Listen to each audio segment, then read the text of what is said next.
मी मॅडमकडे माझ्या मुलीचा DMIT report करण्यासाठी जेव्हा आलो तर म्हणजे माझीच मुलगी मला नव्यानं असं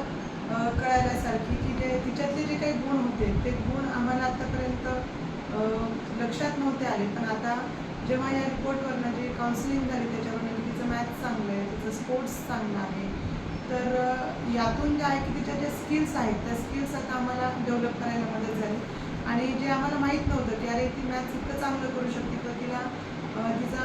मॅथ्सचा स्कोर चांगला आलेला आहे, तर आता आम्ही त्याच्याकडे लक्ष देऊ. त्याचबरोबर तिला स्पोर्ट्समध्ये सुद्धा पुढे आम्हाला करिअर किंवा तिला त्यात पुढे नेता येईल हे आम्हाला याच्यावरून लक्षात आलं. आणि साहजिकच या रिपोर्टचा भरपूर असा फायदा जो आहे हा आम्हाला या आजच्या काउन्सिलिंगमधून झालेला आहे. त्याच्यामुळे मॅडमचे खूप धन्यवाद की त्यांनी खूप छान असा म्हणजे जे कन्क्लुजन आलं आमच्यासमोर, जे रिझल्ट आला की याचा उपयोग आम्हाला नक्कीच भविष्यात आमच्या मुलाच्या करिअर संदर्भात